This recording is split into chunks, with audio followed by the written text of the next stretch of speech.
오늘은 좀 심각한 오류를 바로 잡아야 할 것 같습니다. 트릭스가 말 그대로 돌풍이죠. 저도 4월 판매량에 나왔을 때 5월에는 코나를 이길 가능성이 높다고 전망해 드리긴 했지만 트릭스가 이걸 실현시키는 걸 보고 새삼 놀랍긴 하더라고요. 트릭스가 영향을 주고 있는 차가 꽤 많은 게 사실이고, 저도 이 차를 시승기 촬영 기간 동안 타보니까 왜 잘 팔리는지 충분히 알 수 있었는데, 너무 소름이 돋는 게 김승현 편집장이 트릭스 시승기에서 했던 마무리 멘트 기억하시나요? 걱정되는 건 코나보다 KG 모빌리티다 이렇게 말했잖아요. 이걸 촬영한 게 5월 판매량이 발표되기 직전이었는데 실제로 KG 모빌리티에 심각한 영향을 주고 있다고 합니다. 문제는 저희가 말한 영향은 이런 게 아니었는데 꽤 많은 기사에서 심각한 오류를 범하고 있더라고요. 어떤 내용인지 쉽고 빠르게 정리해드리겠습니다. 제가 본 기사는 이겁니다. 토레스 판매량이 갑자기 급감했다는 건데 그 이유를 경쟁 브랜드의 신차 출시에서 찾더라고요. 그런데 생각해보면 토레스 경쟁 모델이 최근에 페이스리프트가 되거나 풀체인지가 된 사례가 없잖아요. 그래서 어떤 차를 말하는 건지 봤더니 업계 관계자들이 트랙스가 토레스 판매량에 가장 큰 영향을 미쳤다고 분석했다고 합니다. 일단 이 기자분이 분석한 게 아니라 업계 관계자분들이 이렇게 분석했다고 하는데, 이게 사실일까 하면서 다른 차들 판매량을 쭉 보여주거든요.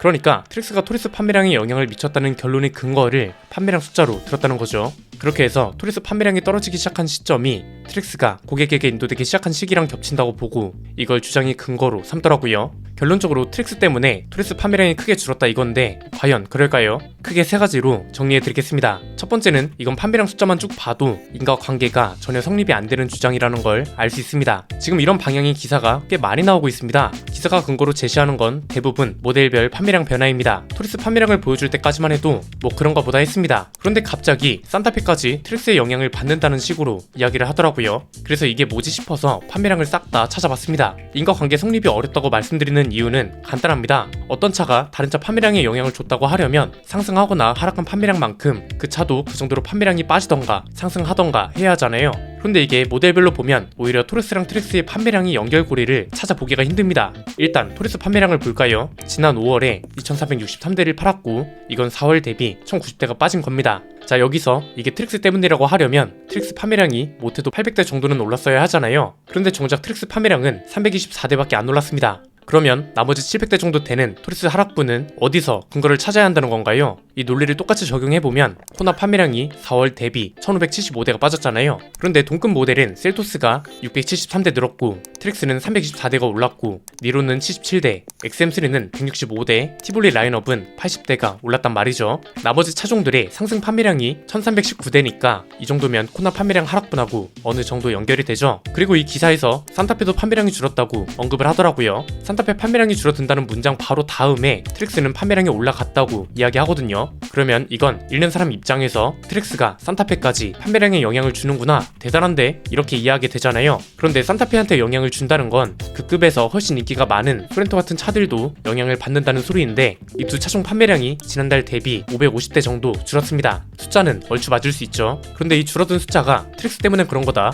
소렌토는 아직도 출고 대기가 길고요. 페이스리프트도 앞두고 있습니다. 산타페는 아예 풀체인지가 예정되어 있고요. 그래서 이걸 트랙스 때문에, 소형차 때문에 중형차가 영향을 받는다고 보는 건 무리수가 아닐까요? 두 번째는, 그렇다면 토레스는 왜 갑자기 판매량이 확 줄어들고 있냐 이겁니다. 이건 사실 작년부터 예고되어 왔던 일이고 트랙스랑 맥락 자체는 비슷합니다. 가장 중요한 건 외부적 요인 때문에 판매량이 줄어든 게 아니라는 겁니다. 두 가지 내부적 요인 때문이라고 볼 수 있는데요. 일단 하나는 수출 물량이 늘어나고 있다는 겁니다. 이게 딱 4월에서 5월까지 줄어든 판매량하고 비슷합니다. 줄어든 판매량이 1090대죠. 그런데 같은 기간 동안 수출 선적 물량은 1432대가 늘었다고 합니다. 이건 트랙스랑 단위는 다르지만 맥락은 똑같죠. 트랙스도 수출 물량 상당수를 국내에 배정했다면 셀토스도 이겼을 거라면서요. 마찬가지로 토레스도 수출 물량을 국내로 더 많이 배정했다면 지난달하고 큰 차이가 없는 판매량을 기록했을 겁니다. KG가 왜 이런 선택을 했을까 생각해보면 이해가 안 되는 건 아닙니다. 수출이 회사 영업이익에 큰 영향을 가져다 준다는 걸 한국GM하고 르노코리아가 너무 잘 보여줬잖아요. 실제로 작년 영업이익 숫자를 보면 어마어마하다고 말씀드렸죠. 그래서 회사 전체 영업이익을 생각했을 때 수출 물량을 늘리는 게 더 좋다고 판단한 게 아닌가 싶고요. 자, 여기서 문제는 3월 한 달 판매량만 6000대를 넘기던 차가 왜 갑자기 2400대 수준으로 확 줄었냐, 이게 또 궁금하실 겁니다. 여기에는 이제 또 다른 내부적 요인이 있다고 봅니다. 3월을 기준으로 굉장히 많은 일들이 벌어집니다. 일단 3월까지는 모든 관심을 토레스가 다 받았습니다. KG 하면 토레스였고 토레스 하면 KG였단 말이죠.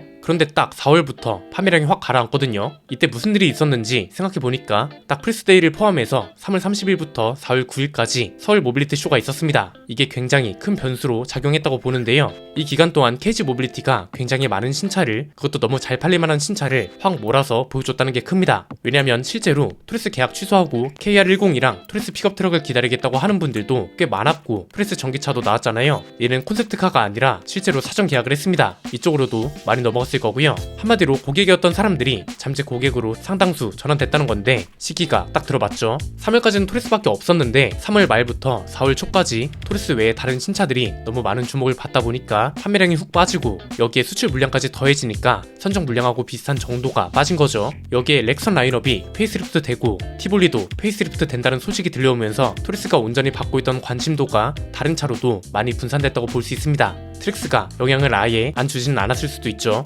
그런데 그 영향이 1000대 넘게 빠질 정도로 크지는 않았을 거라는 겁니다. 트릭스는 트릭스대로 잘 팔리고, 심지어 트릭스는 코나에서 빠진 수요가 넘어오고 있다는 인과관계가 너무 뚜렷하잖아요. 세 번째는 그래서 KG 모빌리티가 안심을 해도 되냐 이건데, 전혀 아닙니다. 단호하게 말씀드리면 초비상입니다. 사실 토레스 판매량이 이런 내부적 요인들로 빠지는 건 이미 예견된 일이라고 말씀드렸잖아요. 신차를 그렇게 많이 보여줬고 KG 모빌리티의 방향성은 아주 확실하게 보여줬을 수 있지만, 아무리 콘셉트 카라도 거의 완성형으로 내놨잖아요. 여기에 똑같은 모델의 순수 전기차까지 출시를 해버렸으니 기존에 있던 차의 판매량이 줄어드는 건 당연한 거 아닌가요? 그래서 토레스 판매량 간섭을 최소화하려면 차라리 시간이 더 걸리더라도 미니밴을 제대로 개발해서 아예 수요층이 다른 차를 출시하는 것도 방법이라고 했던 겁니다. 그런데 이미 모든 일이 벌어졌고, 이 상황에서 할 수 있는 건 토레스랑 관련된 이슈를 한 번 더 이끌어내서 관심을 확 끌어모으는 거라고 보는데, 아직 이게 많이 늦진 않았습니다. 7월 전에만 되면 된다고 보는데, 제일 시급한 게 뭔가요? 스마트폰 미러링하고 헤드램프 커버 아닌가요? 저는 이게 왜 이렇게 늦어지는 건지 모르겠습니다. 사실 이것 때문에 다른 차로 넘어가거나 계약을 보류하는 고객들도 꽤 많을 것 같거든요. 이게 뭐 애플이나 구글과의 라이선스 관련 문제 같은 거라면 모르겠습니다. 그런데 이미 렉스턴은 페이스리프트 전 모델, 그리고 티볼리는 페이스리프트가 되었어도 잘만 되잖아요. 토레스는 디스플레이가 큰 게 들어가서 안 되고, 렉스턴 라이너 페이스리프트 모델들도 토레스랑 똑같은 디스플레이가 들어가면서 안 되고, 티볼리는 기존 디스플레이가 디자인만 바뀌었습니다. 그래서 미러링 기능이 지원된단 말이죠. 결국 디스플레이가 바뀌었냐 그대로냐의 차이로 미러링 기능 지원 여부가 결정되고 있는 건데, 이 문제 해결이 이렇게 늦어지는 게 이해가 잘 안 된다는 겁니다. 분명 늦어도 올해 상반기에는 될 줄 알았는데 벌써 상반기가 끝나가잖아요. 아마 미러링 문제가 해결됐다, 그리고 헤드램프 커버가 출시됐다고 하면 다시 관심도가 상승할걸요. 그런데 이게 늦어지면 늦어질수록 토레스가 이슈메이커로 남긴 힘들어질 겁니다. 이렇게 되면 토레스 신차 효과가 너무 빨리 죽어버리게 되는 거잖아요. 다음 신차가 받는 부담감이 그만큼 커질 건데, 이걸 감당할 수 있을지 모르겠습니다. 김승현 편집장이 말한 KG가 걱정된다는 말이 이거였던 겁니다. 가뜩이나 내부적 요인들 때문에 판매량이 빠지기 시작했습니다. 작년에는 모두가 토레스에 열광했습니다. 그런데 쉐보레가 참전하면서 아예 브랜드 자체에 대한 관심도가 분산되고, 여기에 KG 내부적으로도 토레스 관심을 분산시킬 만한 이벤트가 너무 많았던 거죠. 이걸 극복하려면 하루라도 빨리 토레스 관련 소식이 업데이트 되어야 하지 않을까요? 고객들은 이미 너무 많이 기다렸습니다. 오늘 내용은 여기까지입니다. 내용이 유익하셨다면 구독과 좋아요, 알림 설정 부탁드립니다. 지금까지 저는 안피디였습니다. 감사합니다.